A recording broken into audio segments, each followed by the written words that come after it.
Que a Luis XIV lo llamaban el Rey Sol, ya lo sabemos. Que fue el monarca absolutista por excelencia también, incluso que hasta el momento es el rey que más años ha estado en el trono. Mandó ampliar el pabellón de caza de Versalles hasta convertirlo en un maravilloso palacio para tener a todos los nobles cerca de él, y estuvo casado en primeras nupcias con una española. Pero, ¿sabes acaso lo que comía? Pues hoy te lo contaré yo. Criaturitas curiosas, sed bienvenidas a Historias Contadas, el canal para una inmensa minoría.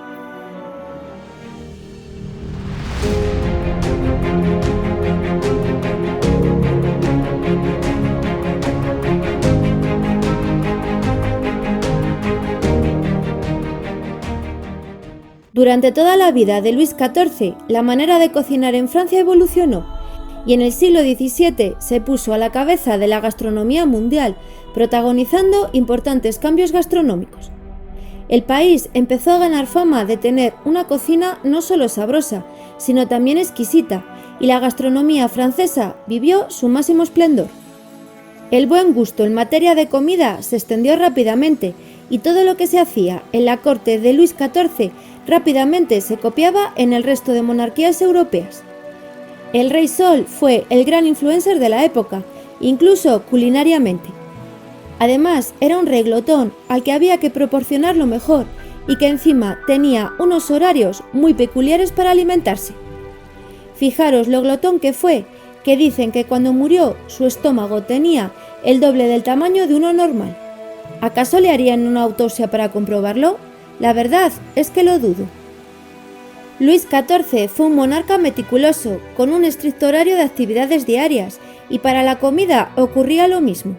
A las 9 de la mañana tomaba el desayuno, a la 1 del mediodía el almuerzo y a las 10 de la noche la cena. Todo muy normal, ¿o acaso no? Con Luis XIV nada era normal, el exceso le caracterizaba. Es cierto que su desayuno era ligero, la comida abundante, pero es que la cena ya perdía el sentido con todo lo que tragaba. Pero vayamos por partes, desgranando la comida de cada momento. En el desayuno tomaba un caldo en invierno y un zumo de fruta en verano. Lo hacía solo, o todo lo solo que puede suponer estar acompañado de sus sirvientes y cortesanos. Luego acudía a rezar y a atender en palacio a las cuestiones de Estado. Diariamente a Luis XIV se le proponían distintas cartas para la comida de toda la jornada. Constaban de varios platos y el rey, según su humor o capricho, elegía unos u otros, lo que no significaba que a la hora de la verdad los comiese. Tristemente, de aquellos menús se conservan pocos o ningún vestigio, porque no tenían la costumbre de escribirlos. Cuando se acercaba la 1 del mediodía, el Rey Sol dejaba sus obligaciones para dedicarse al buen yantar. A ese momento del almuerzo se le llamaba le petit couvert y solo se permitía a su hermano sentarse a la mesa con él.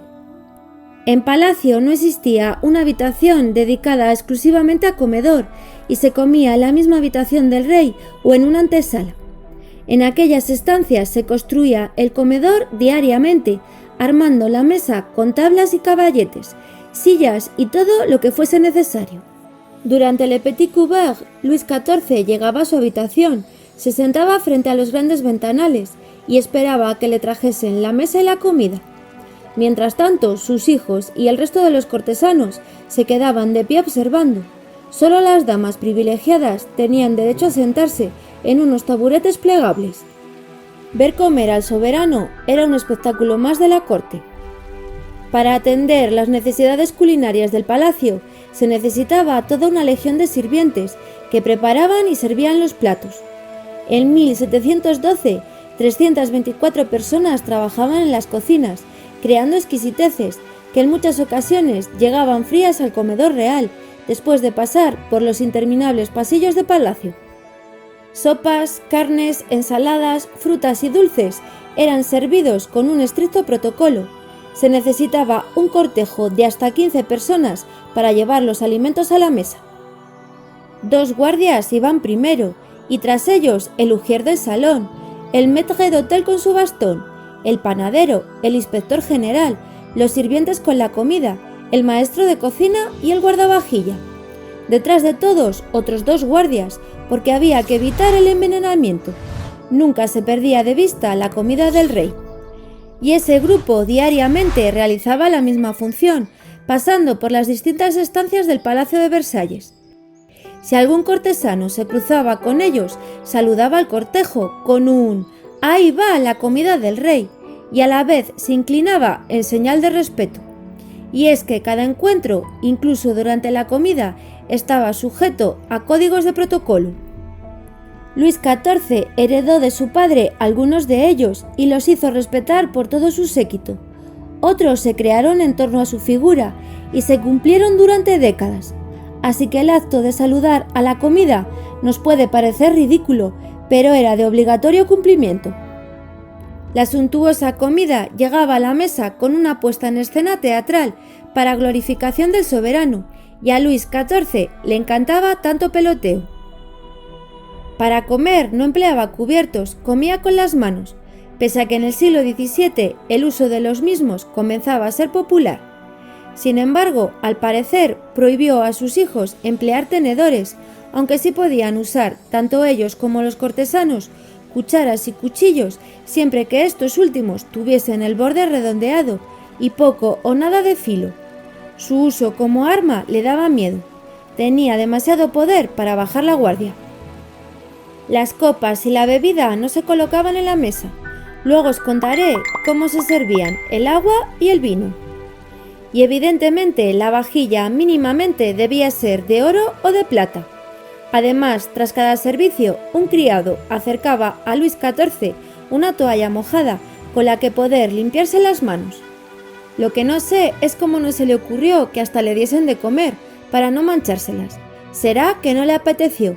Que comer con los dedos fue un placer para él. Si incluso cuando contaba con 40 años y mucha o casi toda de su dentadura había desaparecido, seguía disfrutando con la comida y el apetito no disminuyó. Como no podía masticar, se tragaba la comida. Tras el almuerzo llegaban los paseos, la caza y la diversión, mientras esperaba a que diesen las 10 de la noche, momento en que comenzaba le grand couvert, la comida más importante de palacio.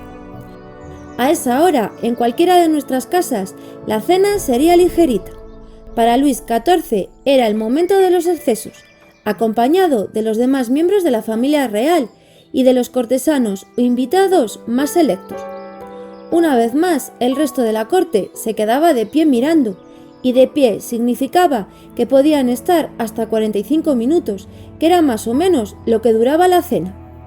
La cuñada de Luis XIV, Isabel Carlota del Palatinado, casada con Felipe I de Orleans, el hermano del rey, escribió: «Podía comer 4 platos de sopa, un faisán entero, una perdiz, un plato grande de ensalada, 2 lonchas de jamón, cordero, un plato de hojaldre, todo seguido de fruta y huevos hervidos».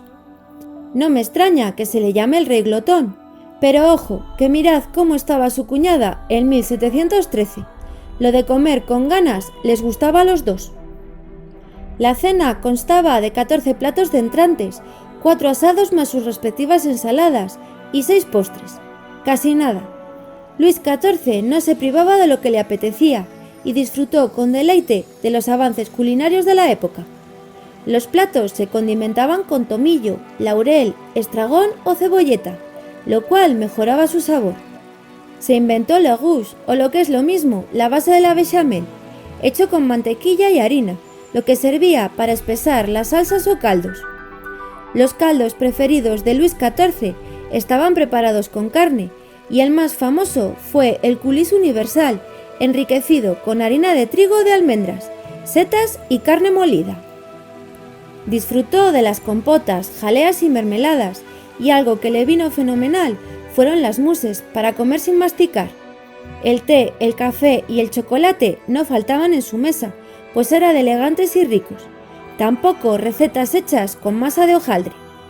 Y aunque no os lo creáis, en la corte se consumían ensaladas y frutas en proporciones jamás vistas.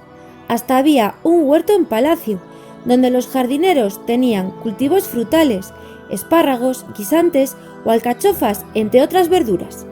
La fruta siempre estaba presente y llegaba a la mesa en cestos o en forma de pirámides al final de las comidas.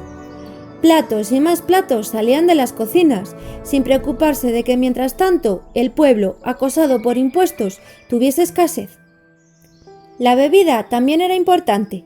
El agua, el vino y el champán no faltaban, pero nunca estaban en la mesa.